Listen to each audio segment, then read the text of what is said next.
कुछ भी कहिए भैया, परिवार के साथ बैठकर खाना खाने का मजा ही कुछ और है। हाँ छोटे, परिवार ही तो हमारी ताकत होती है। पैसों का क्या है, पैसे तो आते जाते रहते हैं, लेकिन अगर परिवार साथ है तो कभी किसी चीज की कमी लगती ही नहीं। कैसा बना है जी खाना आज का? भाभी बहुत अच्छा बना है आज का खाना तो, एक नंबर, मजा ही आ गया आज तो। आंचल बहू ने खाना खा लिया? नहीं जी, अभी तो आंचल घर आई ही नहीं है, कहीं गई थी।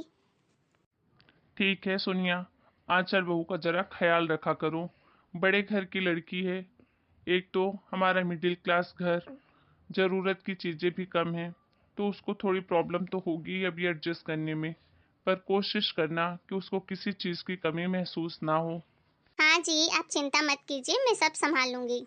और देवर जी, कुछ खाना चाहिए क्या? नहीं नहीं भाभी जी, अब तो पूरा पेट गले तक भर गया है। मन भले नहीं भरा हो, पर अब कहाँ खाऊं। ये लो, आंचल भी आ गई। आ जाओ आंचल, तुम भी खाना खा लो। अभी हम सब लोग तुम्हारे बारे में ही बातें कर रहे थे।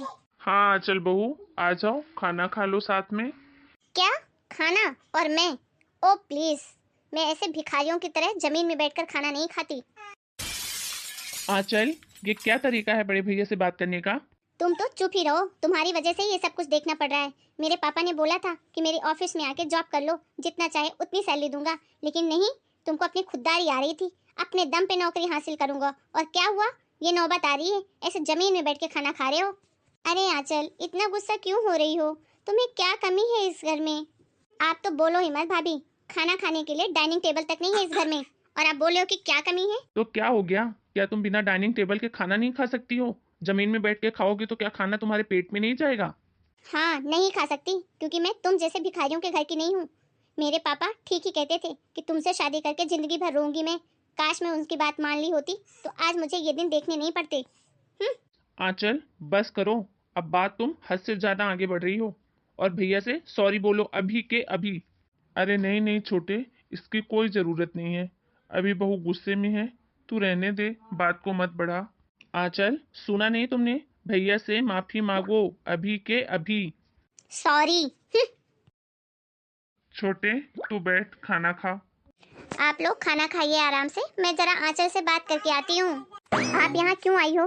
देखो आंचल, मैं तुम्हें यहाँ कोई ज्ञान देने नहीं आई हूँ। मैं तो बस इतना कहना चाहूंगी तुमको। शुरू शुरू में ऐसा होता है आंचल, तुम इस घर को जब अपना समझने लगोगी ना, तब तुम देखना इस घर में सबसे ज्यादा खुश रहोगी तुम। और तुम्हें इस घर में जो भी कमियां हैं ना, वो कभी नजर नहीं आएंगी, और ना ही तुम्हें उन कमी का एहसास होगा। ओ प्लीज, तुम अपने ज्ञान के मोती कहीं और बांटो। मैं कोई छोटी बच्ची नहीं हूँ जो मुझे समझाने आ गई हो। जेठानी हो, जेठानी बन के रहो, ज्यादा माँ बनने की कोशिश मत करो, समझी? देखो आंचल, हर किसी को शादी के बाद स्टार्टिंग में एडजस्ट करने में प्रॉब्लम होती ही है, लेकिन अगर तुम कोशिश ही नहीं करोगी तो कैसे चलेगा? कैसे तुम इस घर को अपना पाओगी? I am not interested for listening your so called gyan ganga. You understand? Please get out from here. Oh hello, don't cross your limits, understand? Hey you, ये लिमिट्स वर्ड ना तुम जैसे जाहिल और गरीब लोगों के लिए होता है, मुझ जैसी पढ़ी लिखी और मॉडर्न लड़की के लिए नहीं, समझी?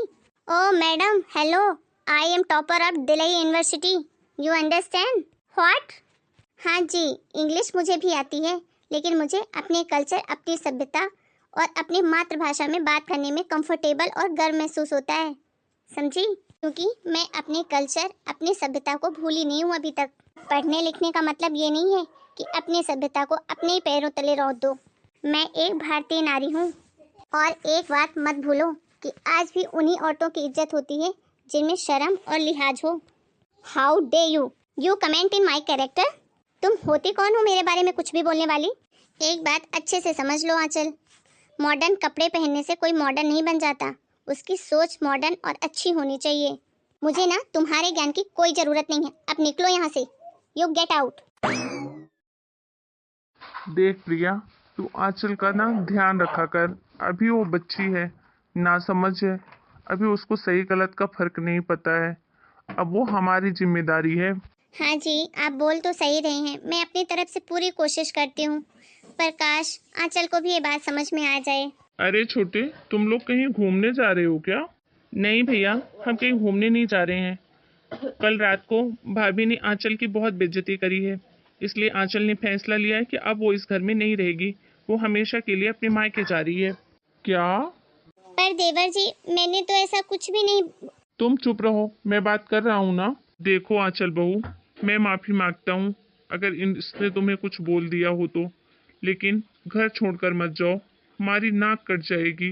तुम्हें किसी चीज की कोई कमी महसूस नहीं होगी इस घर में। वैसे तो आज तक प्रिया ही इस घर को संभालती आई है जब से मम्मी पापा गए हैं, लेकिन आज से इस घर की मालकिन मैं तुमको बनाता हूँ। सब कुछ तुम्हारे हिसाब से ही होगा, जो तुम कहोगी वही होगा, लेकिन प्लीज घर छोड़कर मत जाओ। मुझे कोई इंटरेस्ट नहीं है इस घर की मालकिन बनने में और ना इस घर में रहने में। ऐसे भिखारियों की तरह जिंदगी मैं नहीं जी सकती। अरे छोटे, तू तो इसका पति है ना, तू तो सही गलत समझा बहू को। ऐसे कैसे वो घर छोड़कर जा सकती है? भैया अब मैं क्या बोल सकता हूँ, आंचल आज के जमाने की पढ़ी लिखी लड़की है और अपने जिंदगी के फैसले वो खुद ले सकती है। आखिर उसे भी तो हक है अपने हिसाब से अपनी जिंदगी जीने का, अपने फैसले लेने का। और अब आंचल ने फैसला ले लिया भैया कि उसे इस घर में हमारे साथ नहीं रहना है, तो प्लीज आप मत रोकने की कोशिश कीजिए, उसे जाने दीजिए। तुम जाओ आंचल, अपने पापा के घर जाओ और तुम वहाँ ऐशो आराम की जिंदगी जियो। तुम जाओ का मतलब क्या है राहुल? तुम नहीं चल रहे हो मेरे साथ? नहीं आंचल, मैं कैसे जा सकता हूँ तुम्हारे साथ? घर छोड़ने का फैसला तुम्हारा है, मेरा नहीं। तुम्हें ऐशो आराम की जिंदगी चाहिए आंचल, मुझे नहीं। और तुम्हें वो ऐशो आराम इस घर में शायद नहीं मिल पा रहा है, इसीलिए तुमने बोला तुम्हें इस घर में नहीं रहना है। मैंने तो ऐसा नहीं बोला, मैं तो बचपन से यहीं रह रहा हूँ और मुझे यही जिंदगी बहुत पसंद है। मैं यहीं खुश हूँ आंचल, मुझे पैसों से ज्यादा परिवार के प्यार की जरूरत है, और तुम्हें परिवार के प्यार से कोई लेना देना नहीं है। तुम्हें तो ऐशो आराम की जिंदगी चाहिए, तो तुम खुशी खुशी अपने पापा के घर जाओ और वहीं रहो। अरे राहुल, तुम कैसी बातें कर रहे हो? मैं तुम्हारे बिना नहीं रह सकती, मैं तुमको कैसे छोड़ के जा सकती हूँ? आंचल, तकलीफ तो मुझे भी होगी, मैं भी तुम्हारे बिना रह नहीं सकता, लेकिन क्या कर सकता हूँ। अब तुम गरीब परिवार में रहना ही नहीं चाहती, तो मैं क्या करूँ। आंचल, मैं भी तुमसे बहुत प्यार करता हूँ, लेकिन अपनी फैमिली से थोड़ा कम। सिर्फ पति पत्नी के बीच ही प्यार नहीं होता है आंचल, परिवार के बीच में भी प्यार होता है। देखो आंचल, तुम्हारा प्यार तो मुझे कुछ दिन पहले ही मिला है, लेकिन मेरे परिवार वालों का प्यार जब से मैं जानने और समझने लायक हुआ हूँ तब से इन्हीं के साथ हूँ। तो मैं तुम्हारे लिए अपने परिवार वालों को कभी भी नहीं छोड़ सकता। हाँ, मैं तुम्हें कभी रोक भी नहीं सकता, तुम्हारी मर्जी है, तुम आराम से जा सकती हो। मुझे माफ कर दो राहुल, मुझसे बहुत बड़ी गलती हो गई। मैं पैसों के चक्कर में भूल ही गई थी कि परिवार के प्यार से बड़ा दुनिया की कोई भी धन दौलत नहीं होती है। और भैया भाभी, आप लोग भी मुझे प्लीज़ माफ़ कर दीजिए, मैंने आप लोगों के साथ बहुत बदतमीजी करी है। और अब मैं कहीं नहीं जाऊंगी, यहीं रहूंगी आप लोगों के साथ। मैं तो बहुत खुश नसीब हूँ कि मुझे आप लोगों के जैसा परिवार मिला है जो मुझे इतना प्यार करता है। और मैं पैसों के लालच में इतने अच्छे परिवार को छोड़कर जाने की बात कर रही थी, मती मारी गई थी मेरी। ये बात मुझे अच्छे से समझ में आ गई है कि पैसा ही ज़िंदगी में सब कुछ नहीं होता है, परिवार से बड़ा कुछ भी नहीं। ये हुई ना मेरी बीवी वाली बात। अरे भाई प्रिया, मुंह मीठा कराओ, असली मायने में तो बहू आज ही घर आई है। हाँ जी, आप बिल्कुल सही कह रहे हैं, आज हमारा परिवार पूरा हुआ है। अभी लाती हूँ मिठाई। हेलो दोस्तों, कैसे हैं आप सब? और हमारी आज की स्टोरी आप लोगों को कैसी लगी, हमें प्लीज़ कमेंट करके बताइए। और अगर हमारा वीडियो आप लोगों को अच्छा लग रहा है तो एक लाइक कर दिया करिए ना, क्यों नहीं करते हैं आप लोग? आपका प्यार देने के लिए आप लोगों का बहुत बहुत धन्यवाद। मिलते हैं एक नए वीडियो में एक नई स्टोरी के साथ, तब तक के लिए आप सभी को राम राम। अपना और अपने पूरे परिवार का खूब ध्यान रखिए।